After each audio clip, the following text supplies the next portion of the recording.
Hai Sobat Rebahan, selamat datang di channel hiburan kabar bahan. Admin akan membacakan kelanjutan sebuah cerita novel yang sangat seru, yang sangat menarik, yang sangat layak untuk diikuti dari awal hingga akhir. Sebuah cerita novel yang berjudul The Story of Yi Chen. Tetapi sebelum melanjutkannya, pastikan kalian sudah subscribe channel ini dan aktifkan lonceng notifikasinya agar tidak ketinggalan jika admin upload video terbaru. Jika kalian menyukai cerita seperti ini, jangan lupa like jika berkenan, share juga ke teman-teman lainnya agar teman-teman lainnya juga mendapatkan informasi dan hiburan di channel ini. Baik, kita lanjutkan di part ke 587 bertepatan dengan bab ke 3015. Meskipun Su Shaodao bukanlah orang yang langsung membunuh orang tuanya, itu juga merupakan awal yang sangat penting bagi Yi Chen. Dia berpikir akan mulai dari Su Shaodao, lalu mencari satu persatu orang-orang yang dulunya adalah musuh orang tuanya dan membuat mereka membayar untuk semua tindakan masa lalu mereka. Selain Yi Chen, ada seorang lagi yang memikirkan upacara pemujaan leluhur ini. Orang itu adalah Su Shaodao yang berada di Surya. Selama beberapa waktu ini, Su Shaodao terus menghitung hari karena dia tahu semakin dekat hari raya Qingming berarti semakin dekat dengan hari kepulangannya ke Tiongkok.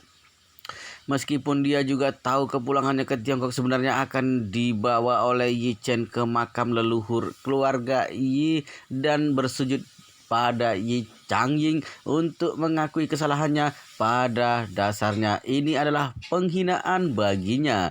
Namun meski begitu dia sangat menantikan hari ini tiba. Karena itu dia sangat jelas dalam hatinya, jika aku terus tinggal di Suriah di pangkalan Hamid yang merupakan tempat terpencil ini, maka keberadaanku tidak akan pernah diketahui oleh keluargaku. Jika Yi Chen bisa membiarkanku kembali ke Tiongkok meski aku harus bersujud dan mengakui kesalahanku di makam leluhur keluarga Yi, aku akan memiliki kesempatan untuk memberitahu kondisiku pada keluarga Su. Kemungkinan terburuk masih ada cara bagi ayah untuk menyelamatkanku. Kalau masih tidak berhasil, dia masih bisa bernegosiasi dengan Yi Chen. Paling harus menukarkan dengan sedikit keuntungan. Jadi meski hanya memiliki kesempatan 1%, masih lebih baik daripada tidak ada kesempatan sama sekali. Selama beberapa waktu ini kehidupan Su Shaodao di Suriah juga tidak mudah. Tidak masalah jika kondisinya sulit. Awalnya dia masih tidak terbiasa, tapi setelah beberapa hari sudah dapat beradaptasi. Namun hal yang paling membuat Su Shaodao frustrasi selama beberapa saat ini adalah entah apa yang terjadi pada Hamid, karena dia mulai membangun infrastruktur di gunung ini. Di sekeliling pegunungan terdengar suara konstruksi yang memekakkan telinga selama 24 jam dan berbagai suara mesin mengelilinginya. Menurut pengamatannya, lebih dari satu pabrik beton sudah dibangun di pangkalan.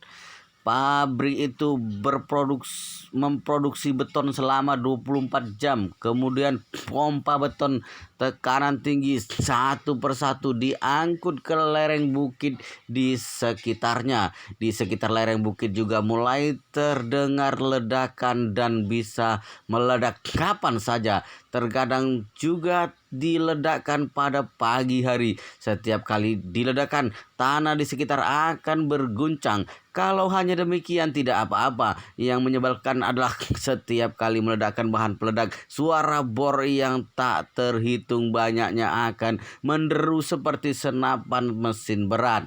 Pada saat ini di timur tengah fajar baru menyingsing, tetapi Su Shaodao akhirnya tertidur dengan susah payah di tengah suara bising 2 jam lalu. Dia baru saja tertidur 2 jam saat mendengar beberapa ledakan bergemuruh di luar.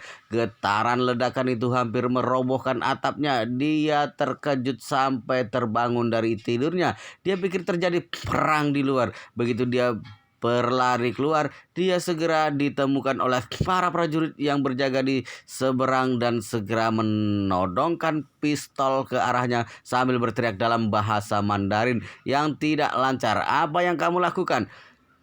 Kalau mencoba lari keluar lagi, aku akan menembakmu. Susaudau memaki dalam hati dengan berkata, kenapa kalian masih menatapku? Peluru musuh sudah hampir mendekat. Kamu malah tidak bergegas ke garis depan untuk membantu. Siapa pria itu mendengar? Saat pria itu mendengar hal ini, dia meletakkan senjatanya, melambaikan tangan dan berkata, tidak perlu takut, tidak ada perang. Itu adalah batalion insinyur kami yang sedang membuka gunung. Mereka tadi meledakkan 6 titik ledakan dalam satu gerakan. Jadi suaranya memang agak keras. Hanya hal sepele. Sialan, Susaudau melompat dan memaki, kalian sudah gila. Sepanjang hari meledakkan bahan peledak untuk membuka gunung. Kalau hanya meledakkan bahan peledak tidak apa-apa, tapi lebih dari 100 bor juga mengebor gunung tanpa pandang bulu, siang atau malam. Belum lagi ada belasan kompresor udara. Barang rongsokan itu tiba-tiba membuat suara keras seperti terkena penyakit Parkinson. Kalian ini membuatku cepat mati. Prajurit itu melihat Susaudau melompat-lompat dengan wajah merah. Segera berkata dengan serius, hei, kamu sudah bosan hidup? Jaga ucapanmu. Kalau tidak, aku tidak akan sungkan-sungkan lagi. Susaudau berkata dengan marah, tidak sungkan-sungkan lagi padaku. Kita bicara logika saja. Setiap konstruksi ada waktunya bekerja dan waktunya beristirahat. Mana ada seperti kalian yang bekerja 24 jam tanpa melihat siang dan malam. Di negara kita pekerjaan besar seperti ini hanya diperbolehkan pada siang hari dan pada hari kerja. Dan setelah jam kerja selesai, lokasi konstruksi harus ditutup. Kalian malah bekerja terus-menerus. Kalau aku terus membiarkan kalian seperti ini, bukankah aku akan kehilangan kewarasanku? Kamu cepat panggil Komandan Hamid kemari. Aku akan menanyakan padanya secara langsung. Prajurit itu berkata dengan dingin, aku beritahu padamu, benteng pertahanan permanen dan benteng Cerun terbalik yang sedang kami bangun sekarang semuanya diperintahkan oleh Komandan Hamid sendiri. Dia meminta kami menyelesaikannya secara secepat mungkin, dan masalah ini sekarang menjadi prioritas utama pangkalan kami. Masalah lain harus mengalah. Jangankan kamu, wakil komandan kami saja tidak berhak untuk bertanya. Susaudau tercengang mendengar ini. Apa katamu? Kalian sedang membangun benteng pertahanan permanen dan benteng Cerum terbalik?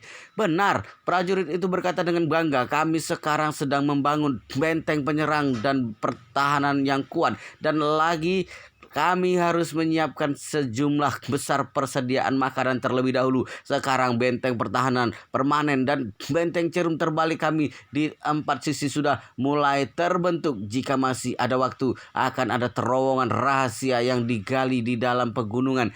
Kalau semuanya sudah selesai, tidak akan ada seorang pun yang bisa menyerang Surya. Susaudau hanya bisa tertegun mendengarnya. Tidak heran suara gemuruh itu berlangsung sepanjang hari. Ternyata mereka sedang membangun benteng pertahanan permanen. Tidak heran juga beberapa hari ini ada iring-iringan truk yang terus menerus mengantarkan barang. Ternyata Hamid membangun benteng pertahanan permanen sambil mengumpulkan persediaan makanan. Hal ini membuat Susaudau bingung dan berpikir dalam hati, dari mana Hamid belajar teori strategis membuat benteng sambil mengumpulkan persediaan makanan, yang terutama adalah dia orang Timur Tengah. Tidak masalah jika dia tahu cara membangun benteng dan mengumpulkan persediaan makanan. Kenapa dia juga bisa membangun benteng Cerum terbalik? Ini adalah keterampilan khusus tentara kita beberapa puluh tahun yang lalu. Mengapa orang ini bisa mempelajarinya? Teringat perang Sangganling, perang di Heilongjiang. Salah satu keunggulan tentara inti kita adalah benteng Cerum terbalik. Jika musuh meluncurkan tembakan dari luar gunung, akan sulit mengenai benteng Cerum terbalik yang berada di dalam gunung. Karena mengandalkan langkah ini, peluru yang ditembakkan jutaan pasukan koalisi multinasional tidak bisa mengalahkan kita. Benar-benar sebuah mahakarya strategis perang darat. Sekarang strategi ini bisa dipelajari oleh Hamid, benar-benar keterlaluan. Selain itu, tingkat perkembangan keseluruhan Suriah sekarang masih cukup rendah. Baik tentara pemerintah atau tentara pemberontak, tingkat senjata mereka masih berada di Perang Dunia II. Ditambah lagi daerah Suriah yang memiliki banyak gunung dan bukit. Jika mengikuti perang, sang Ganling bisa dibilang benar-benar sembrono. Saat Susah Daud berpikir, sebuah sosok tiba-tiba muncul di benaknya. Yi Chen. Pasti Yi Chen, pasti dia yang sudah diam-diam mengajarkan harta karun tentara kita kepada Hamid ini. Jika ini terjadi beberapa puluh tahun lalu, Yi Chen, bajingan ini pasti sudah ditembak mati. Begitu teringat Hamid begitu mementingkan masalah ini, Susah Daud langsung tahu kalau Hamid sekarang sudah menjelma menjadi maniak infrastruktur versi Suriah dan protesnya tidak akan berguna. Jadi dia berkata dengan marah pada prajurit itu, "Anak muda, bisakah aku mendiskusikan sesuatu denganmu?" Prajurit itu memandangnya dengan waspada dan bertanya, "Apa yang ingin kamu lakukan?" Susah Daud berkata, "Aku ingin sepasang penyumbat telinga untuk meredam kebisingan ini. Dengan demikian, kalau kalian kembali membuka gunung lagi, tidak akan berdampak padaku." "Tidak ada." Prajurit itu memasang muka masam, mengeluarkan seikat tisu toilet kusut dari sakunya, kemudian melemparkannya ke kaki Susah Daud dan berkata, "Kamu pakai ini saja." "Astaga," Susah Daud berkata dengan ekspresi muram, "ini mana bisa digunakan dan lagi sisa tisu toilet ini kamu habis gunakan untuk apa? Mengapa begitu menjijikkan? Jangan bilang setelah kamu menggunakannya lalu ditaruh begitu saja di sakumu." "Sialan!" Wajah prajurit muda itu memerah karena marah dan berseru, "Aku mengambilnya sebelum penggantian penjaga dan memasukkannya ke dalam sakuku. Kalau tidak mau menggunakannya, jangan digunakan. Jangan bicara sembarangan." Setelah Susah Daud mendengar ucapannya, dia membungkukkan badan. Dengan sedikit curiga, dia menjepit ujung gulungan tisu toilet dengan hati-hati, membukanya sedikit, dan setelah menemukan tisu toilet itu benar-benar belum pernah digunakan, baru bisa menghela napas lega. Susah Daud lalu menyelipkan tisu toilet itu ke dalam sakunya. Dia juga tidak takut ditertawakan orang kalau sampai tersebar keluar. Sejak tiba di Suriah, dia tidak pernah menggunakan tisu toilet yang lembut seperti ini. Prajurit itu mencibir melihat Susah Daud memasukkan tisu toilet ke dalam sakunya. "Baik, aku juga malas berbicara denganmu. Cepat kembali ke dalam pondokmu." Susah Daud juga tidak senang. Dia menoleh dan hendak kembali ketika tiba-tiba sirine pertahanan udara berbunyi keras ke seluruh pangkalan. Susah Daud masih sangat sensitif terhadap suara sirine pertahanan udara. Meskipun tidak pernah mengalami zaman perang, Yanjing sering melakukan latihan pertahanan udara. Jadi begitu terdengar suara sirine, dia dengan gugup bertanya pada prajurit itu, "Apa yang terjadi? Serangan udara musuh?" Prajurit itu berkata dengan gugup, "Sirine pertahanan udara belum tentu serangan udara. Komandan kami pernah bilang kalau ditemukan musuh dalam radius 30 km, sirene pertahanan udara akan dibunyikan." Fuck, Susah Daud panik seketika. Dia sudah tidak ingat berapa banyak kata kotor yang diucapkannya hari ini. Dia hanya tahu pangkalan Hamid diserang, maka hidupnya akan dalam bahaya. Peluru dan meriam tidak memiliki mata. Bagaimana kalau peluru itu menghantam dan membunuhnya? Dia harus mencari siapa untuk protes. Pada saat ini sebuah suara tiba-tiba terdengar dari walkie-talkie prajurit itu. Prajurit itu segera mengambil dan mendengar sejenak lalu melompat turun dari menara. Dia meraih keras Susah Daud dan menyeretnya keluar sambil berkata, "Sejumlah besar pasukan pemerintah ditemukan 30 km dari selatan pangkalan dan kemungkinan akan terjadi pertempuran. Kamu cepat naik gunung denganku." Susah Daud menepuk dahinya dan berkata dengan frustasi, "Sialan, aku tidak mau pergi. Aku tidak tahu cara bertempur. Untuk apa aku naik gunung? Peluru tidak memiliki mata. Bagaimana kalau aku terbunuh. Bagaimana komandan kalian akan menjelaskannya kepada Yichen? Prajurit itu berkata, siapa yang menyuruhmu pergi bertempur? Aku membawamu naik gunung, tentu saja untuk membawamu bersembunyi di terowongan Cerun Terbalik. Komandan baru saja menurunkan perintah yang mengharuskan semua orang untuk segera memasuki terowongan Cerun Terbalik dalam waktu 30 menit. Jika kamu ingin tetap tinggal di sini dan dihujani peluru, aku akan meninggalkanmu. Kemudian prajurit itu melepaskan Susaudau dan berbalik hendak berjalan pergi. Susaudau baru ingat, bukankah terowongan Cerun Terbalik itu sendiri adalah sebuah benteng? Meriam akan sulit mengenai Cerun Terbalik. Meski terkena juga tidak akan mampu meledakkan terowongan yang digali di dalam gunung dan diperkuat dengan beton. Karena itu jika tentara benar-benar datang, akan lebih aman untuk bersembunyi di terowongan Cerun Terbalik. Teringat hal itu, Susaudau buru-buru mengejar balik prajurit itu dan berkata dengan wajah tenang, "Hei saudaraku, kamu jangan marah. Aku akan ikut pergi denganmu, oke?" Pada saat ini Hamid yang mengenakan seragam militer berdiri di benteng dataran tinggi yang berada di sisi paling selatan pangkalan. Dia sedang menggunakan teleskop berdaya tinggi dengan tripod melihat ke arah selatan. 30 km sebenarnya sangat jauh sehingga tidak akan bisa terlihat dengan teleskop biasa. Teleskop berdaya tinggi semacam ini hanya dapat melihat secara kasar dan lagi jaraknya terlalu jauh sehingga distorsi lensa sedikit parah. Sama sekali tidak nyaman untuk melihat sesuatu. Namun dari dalam teleskop dia melihat tentara sedang bergerak maju ke arahnya dari kejauhan. Dia agak bingung. Bukankah pasukan pemerintah baru melawan pasukan pemberontak yang cukup besar akhir-akhir ini? Mengapa begitu cepat membebaskan diri untuk datang ke tempatnya? Jadi dia segera memberitahu ajudannya, cepat hubungi pos penjaga di depan dan bersiap untuk meluncurkan drone. Dalam waktu 5 menit, beritahu aku jumlah dan peralatan mereka. Baik, komandan. Ajudan Hamid segera berbalik pergi. Dia berlari ke dalam dan menggunakan radio untuk menghubungi pos penjaga di depan. Tak lama kemudian, proses penjaga segera melepaskan beberapa drone fotografi udara sipil yang dibeli dari Huaxia. Drone biasa yang hanya dijual beberapa ribu yuan di Cina ini tidak lebih dari mainan bagi penggemar fotografi dan penggemar foto udara di Cina. Tetapi di Timur Tengah, benda ini memiliki peran strategis yang sangat kuat. Yang pertama, drone itu bisa terbang tinggi. Setelah sedikit dimodifikasi dapat terbang hingga ketinggian 1-2 km.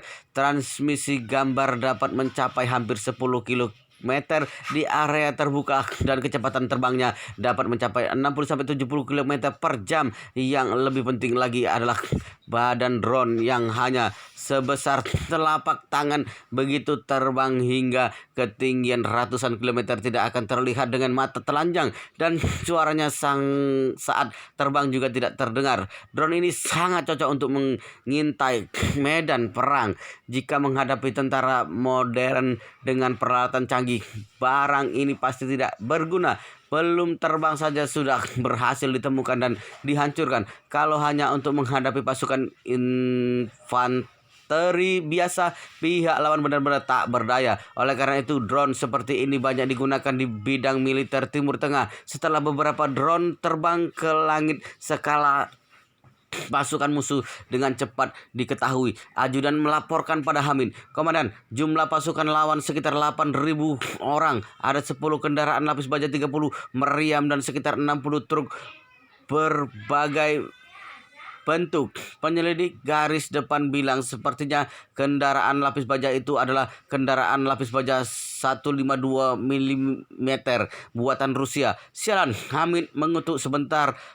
Itu adalah senjata kelas dunia batalion artileri. Apa yang ingin mereka lakukan? Ingin meledakkan kita?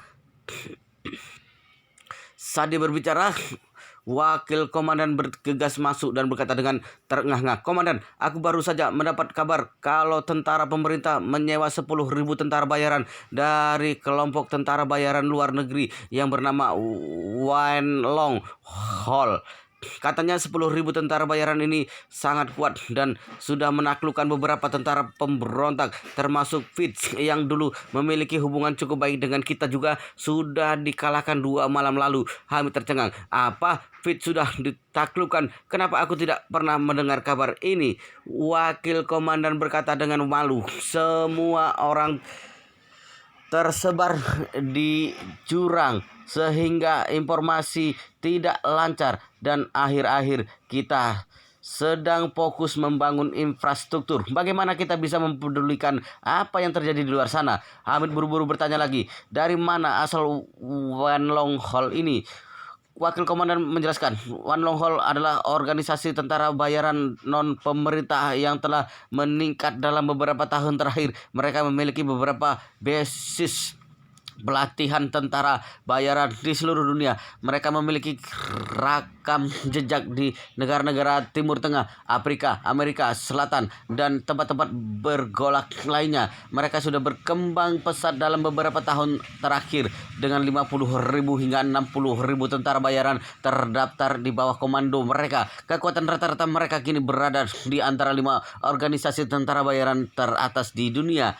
Di dunia ini, tidak setiap negara atau wilayah sedamai dan semakmur Cina. Banyak wilayah masih ada banyak perang dan kekacauan sepanjang tahun, sehingga tentara bayaran berkembang pesat di tempat seperti ini. Sebagian besar tentara bayaran adalah sekelompok penjahat. Mereka tidak memiliki rasa keadilan dan hanya melihat uang. Mereka akan bekerja pada siapapun yang memberi uang.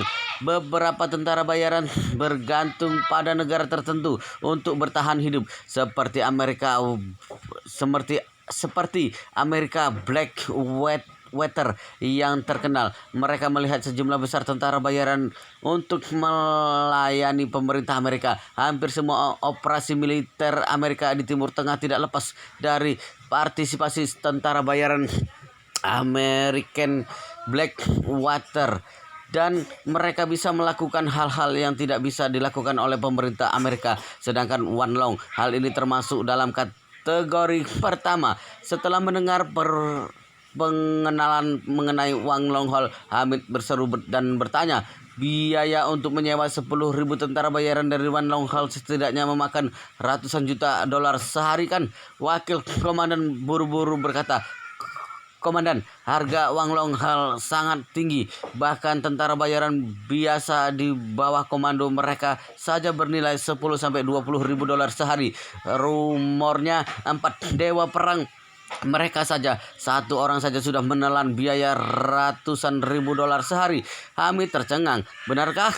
Mengapa bisa begitu mahal? Wakil komandan menjelaskan alasan mengapa Wan Long Hall sudah meningkat dalam beberapa tahun terakhir adalah karena efektivitas tempurnya yang sangat hebat. Tentara bayaran mereka terlatih dengan baik, terutama anggota inti. Semuanya adalah prajurit top, baik kemampuan individu atau kemampuan tempur kooperatif. Secara keseluruhan adalah yang terbaik di antara semua tentara bayaran. Tetapi satu-satunya permasalahan adalah harga yang tinggi dan kebanyakan orang benar-benar tidak mampu membayarnya. Hamid mengerutkan kening dan berkata, menurut penghitungan ini, biaya 10.000 tentara bayaran seharusnya melebihi 20 juta dolar sehari. Benar. Wakil komandan menyeka keringatnya dan berkata dengan gugup, aku juga menerima berita kalau kali ini salah satu dari 4 raja perang Wan Long Hall juga datang. Katanya orang ini sendirian saja bisa mengalahkan 100 musuh di medan perang. Hamid tiba-tiba bergidik dan berkata, aku juga tidak mengerti dari mana tentara pemerintah mendapatkan uang sampai bisa menyewa begitu banyak tentara bayaran. Wakil komandan menjelaskan, pasukan pemerintah tidak memiliki begitu banyak uang, tapi mereka bersedia memberikan sebidah tanah di Suriah untuk Wan Long Hall membangun pangkalan Wan Long Hall. Itu sebabnya Wan Long Hall sangat bersemangat. Sialan, tamat sudah. Hamid sudah menyerah dan benar-benar panik. Dia berpikir dalam hati, jika informasi ini benar, berarti pasukan yang berjarak 30 km itu pasti tentara bayaran dari Wan Long Hall. Sekarang total prajurit di tanganku hanya ada beberapa ribu orang saja, dan tingkat pelatihannya jauh lebih rendah daripada tentara bayaran teratas. Apalagi lawan hampir ada 8.000 orang dan ada begitu banyak kendaraan lapis baja juga meriam. Baik jumlah orang, tingkat pelatihan atau senjata dan peralatan, timku ini sama sekali tidak terlatih. Kalau sampai benar-benar terjadi pertempuran, pasti tidak ada peluang untuk menang. Hamid yang sedang kalut tiba-tiba teringat Yichen dan dia segera mengeluarkan telepon satelitnya lalu menelpon Yichen. Pada saat ini Yichen baru saja menjemput Xiaochuran yang keluar dari grup Song dan sedang dalam perjalanan ke kantor Xiaochuran. Yichen juga sangat terkejut ketika tiba-tiba menerima telepon dari Hamid. Jadi dia segera bertanya, "Kak, kenapa tiba-tiba menelponku?" Hamid berkata dengan suara gemetar, "Saudara Yi, hidup akan segera berakhir. Kalau Su Saudao sampai mati bersamaku, kamu jangan menyalahkanku." Yichen membeku sesaat dan buru-buru bertanya, "Apa yang terjadi?" Hamid menghela nafas. Tentara pemerintah menyewa sekelompok tentara bayaran terlatih dari luar negeri. Dalam waktu singkat mereka telah menghancurkan banyak angkatan bersenjata dengan lebih banyak pasukan daripadaku. Sekarang ada pasukan lebih dari 8.000 orang yang jaraknya kurang dari 30 km jauhnya dariku. Aku khawatir tidak akan bisa mengalahkan mereka kali ini. Yichen tersentak begitu mendengar ini. Dia buru-buru menepikan mobil ke samping dan berkata, "Kak, kamu jangan panik dulu. Aku tanya, bagaimana tingkat keseluruhan tentara pemerintah?" "Biasa-biasa saja," Hamid berkata. "Namun tentara bayaran yang mereka sewa kali ini sangat kuat. Wan Long Hall adalah organisasi yang berada di peringkat kelima teratas di dunia. Katanya Wan Long Hall kali ini mengirim 10.000 tentara untuk membantu tentara pemerintah." Yichen mengerutkan kening dan bertanya, "Apa asal-usul Wan Long Hall ini?" "Aku juga tidak begitu jelas," Hamid menjawab. "Katanya itu adalah organisasi tentara bayaran yang didirikan oleh orang Tiongkok dalam beberapa tahun terakhir. Sudah berkembang pesat skala serta kekuatannya sangat hebat. Kemampuan individu tentara mereka jauh lebih tinggi dari tentara pemerintah. Bisa dibilang merupakan tingkat pasukan khusus negara maju." Yichen berkata dengan terkejut, "Aku belum pernah mendengar organisasi ini. Aku tahu tentang American Blackwater Cossack yang berasal dari Rusia, tetapi Wan Long Hall ini baru pertama kali aku mendengarnya." Hamid menghela nafas. "Kamu biasanya tidak memiliki kesempatan untuk berurusan dengan tentara bayaran, sehingga kamu pasti tidak mengenal kelompok ini. Singkatnya, mereka adalah tentara profesional yang beroperasi secara komersial. Menurut rumor, Wan Long Hall memiliki puluhan ribu orang prajurit ahli, hampir ada 100 orang, dan kemampuan mereka sangat kuat. Salah satu dari 4 dewa perang yang mereka miliki juga dikirim ke Suriah." Yichen bertanya pada Hamid, "Jangan panik dulu. Pasukan khusus juga akan mati kalau terkena tembakan. Meskipun kualitas prajurit individu tidak sebaik milik mereka, kamu menempati waktu dan tempat yang tepat. Selama kamu bisa memanfaatkan kelebihanmu sendiri, belum tentu kamu akan kalah saat bertempur." Setelah berbicara, Yichen bertanya lagi, "Bagaimana dengan benteng pertahanan permanen dan terowongan Cucerun terbalik yang sedang kamu bangun?"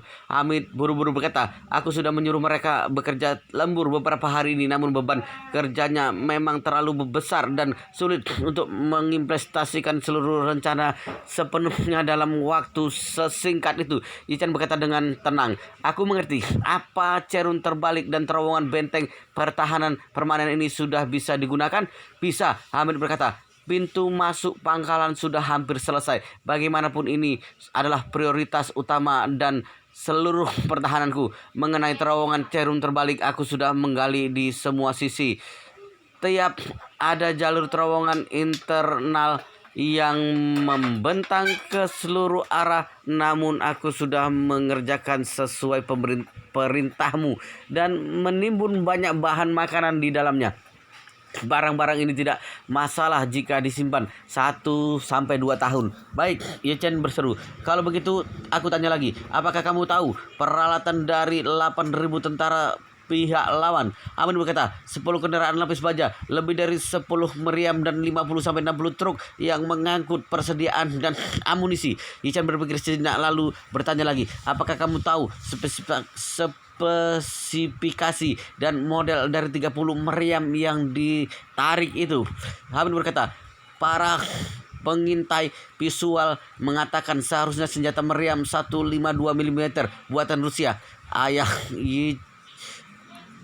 Yichen, Yi Changjing, adalah penggemar militer. Di masa lalu ada semua ruangan di seluruh rumah penuh dengan model berbagai senjata dan peralatan, dan masih ada banyak buku, majalah, dan bahan mengenai berbagai senjata dan peralatan, sehingga Yichen tahu banyak tentang berbagai senjata dan peralatan sejak kecil. Oleh karena itu, dia berkata hampir tanpa berpikir, ada banyak model meriam 152 mm buatan Rusia, tetapi aku tebak yang dapat mencapai Suriah semuanya harus model yang diproduksi pada tahun 1970-an dan 1980-an atau bahkan lebih lama. Jadi jangkauan efektifnya seharusnya hanya sekitar 20 km. Hamid bertanya dengan heran, "Kakak, kamu juga paham semua ini?" Yichen bersenandung dan bertanya lagi, "Apakah pihak lawan memiliki senjata udara?" "Tidak ada," Hamid berkata. "Tentara pemerintah memiliki puluhan pesawat Sukhoi 24 yang sudah bobrok. Sebagian besar terletak di hanggar dan tidak bisa terbang. Sementara unit yang bisa terbang harus mempertahankan ibu kota dan kadang-kadang menyerang teroris. Meski tidak bisa mengalahkanku, Sukhoi 24 datang ke sini juga tidak ada artinya. Tidak lebih dari melemparkan beberapa bom." Setelah mengatakan itu, Hamid menambahkan, "Mengenai helikopter bersenjata, aku tidak takut mereka datang. Bagaimanapun helikopter mereka juga tidak terlalu bagus di tempatku. Banyak rudal yang bisa ditembakkan dan sangat mudah untuk menjatuhkan sebuah helikopter. Aku rasa mereka juga tidak rela menggunakan helikopter untuk membunuhku." Yichen menghela napas lega dan berkata, "Kalau begitu kemungkinan besar ini adalah murni perang darat. Jadi kamu tidak perlu khawatir untuk saat ini." Setelah berbicara, Yichen berkata lagi, "Aku sarankan kamu mengamati niat lawan terlebih dahulu, karena jumlah lawan itu sendiri sudah merupakan satu keuntungan besar. Jika mereka ingin menyerang, mereka tidak mungkin membawa begitu banyak artileri. Jadi strategi mereka seharusnya sama dengan perang darat antar negara beberapa puluh tahun lalu. Mereka ingin melakukan strategi rival sinergi." Hamid buru-buru bertanya, "Apa itu rival sinergi?" Yichen berkata, "Ini adalah strategi di mana infanteri dan artileri bertarung bersama. Singkatnya, artileri menghancurkan infanteri, tetapi infanteri tidak boleh menyerang artileri. Dalam situasimu saat ini, pihak lawan harus merencanakan untuk menggunakan artileri untuk mengelilingmu lebih dahulu. Setelah membuat kekacauan dengan meledakkanmu, membagi dua pasukanmu, dan memotong efektivitas tempurmu menjadi dua, mereka baru menggunakan kendaraan lapis baja untuk melanjutkan serangan infanteri." Hamid menyetujui ucapan Yichen. "Ucapanmu benar. Aku juga berpikir mereka pasti akan membombardirku terlebih dahulu." Yichen berkata, "Tidak perlu takut pada bom, karena kamu sudah memiliki terowongan Cerum terbalik dan sekarang saatnya mengangkut semua personel, barang-barang peralatanmu yang paling berharga ke sana. Kemudian segera suruh orang menerbangkan helikopter bersenjatamu yang paling berharga. Jumlah pihak lawan lebih banyak dan helikoptermu ini tidak akan memainkan peran terlalu besar. Lebih baik terbangkan sampai ratusan kilometer jauhnya untuk mencari lembah tak berpenghuni atau berhenti di tanah datar yang ada di atas bukit. Kalau tidak begitu, pihak lawan mulai menembak helikopter bersenjatamu ini mungkin akan hancur."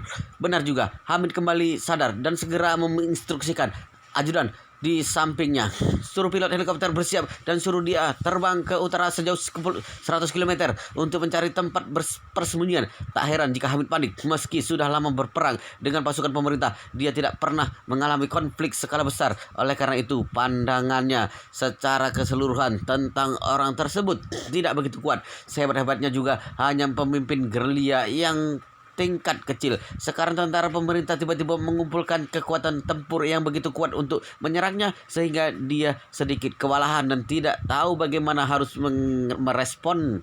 Sebaliknya, orang seperti Yi Chen yang belum pernah bertarung tetapi memiliki pertimbangan yang lebih baik dari kebanyakan orang, saat ini dia dapat tetap tenang, menganalisis situasi dengan cermat, dan memberikan saran yang lebih masuk akal. Yi Chen berkata kepadanya lagi, saat ini aku mungkin memiliki beberapa bayangan tentang benteng alam di sana.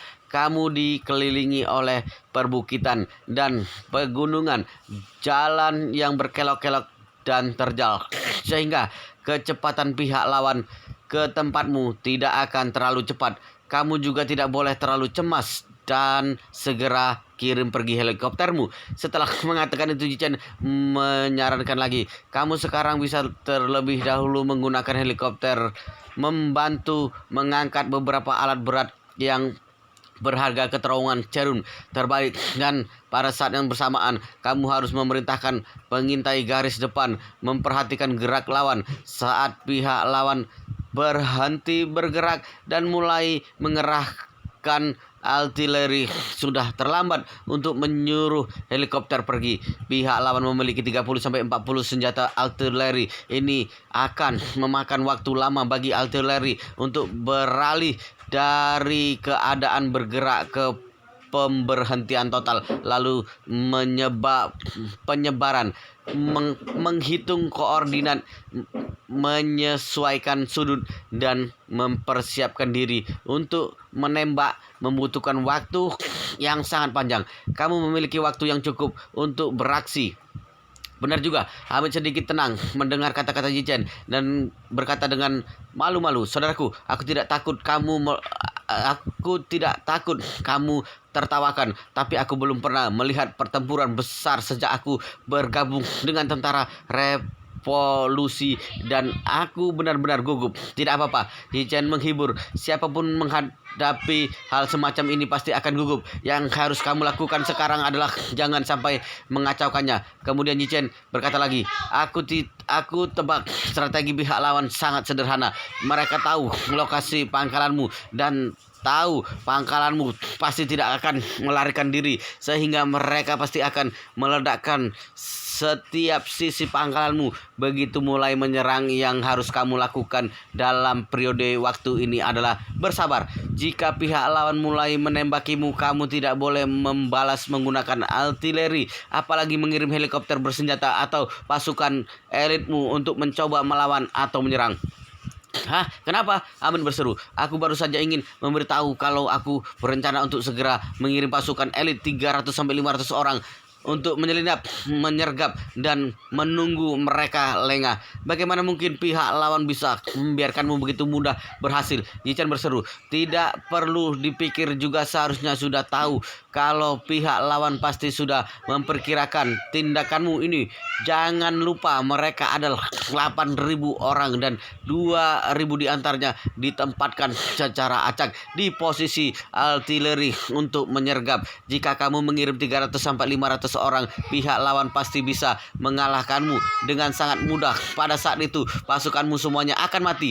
Hamid terkejut dan berseru, ucapanmu benar, saudaraku. Aku yang sudah terlalu ceroboh. Yi Chen terus memberi instruksi. Kamu harus mengingat satu hal, komandan pihak lawan pasti bukan orang bodoh, karena komandan pihak lawan bisa memimpin pasukan berjumlah 8.000 orang. Kesalahan paling ringan yang mungkin dilakukan olehnya adalah meremehkan musuh, tetapi dia tidak akan melakukan kesalahan melanggar prinsip melindungi artileri, melindungi persediaan tentara. Dalam prinsip paling dasar yang harus dipahami semua komandan, dia tidak akan memberimu kesempatan untuk menyelinap dan melakukan serangan tiba-tiba. Betul, Hamid berkata dengan serius. Jika aku memiliki puluhan artileri, aku juga akan fokus pada pertahanan artileri. Tidak mungkin hanya fokus pada pertempuran garis depan dan meninggalkan bagian belakang saja. Bagaimanapun, ini adalah kunci untuk menekan daya tembak. Yi Chen mengiyakan dan berkata, jika dia ingin mengebom, biarkan dia mengebom.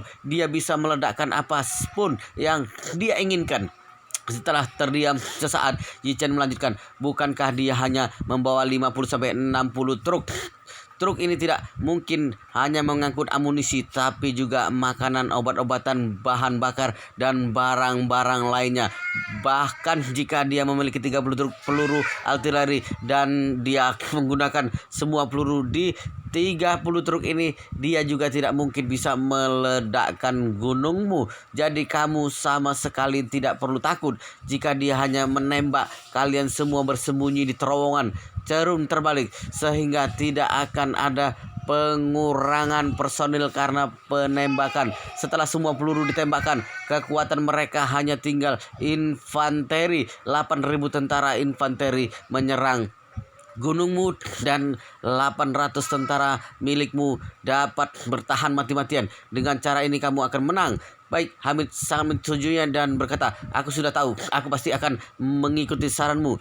Yi Chen menambahkan, selain itu kamu harus memperhatikan ketika kendaraan lapis baja mulai membantu infanteri menyerbu ke pangkalan dan mendekati pangkalanmu. Perintahkan pasukan elitmu meninggalkan terowongan cerun terbalik dan pergi ke benteng pertahanan permanen yang berada di depan untuk melawan. Saat melakukan serangan balik, kamu juga harus ingat, kalau kamu tidak boleh menembak terlebih dahulu, kamu harus menunggu pihak lawan memasuki jarak tembakmu. Melepaskan tembakan dari jarak dekat tidak hanya dapat membunuh musuh secara efektif, tetapi juga membuat artileri lain tidak berani melakukan dukungan artileri dengan santai, karena tentaramu sudah menahan sebagian besar tembakan artileri di benteng pertahanan permanen, dan tentara mereka tidak memiliki apapun di atas kepalanya kecuali helm. Jika mereka memasuki jarak tembak artileri,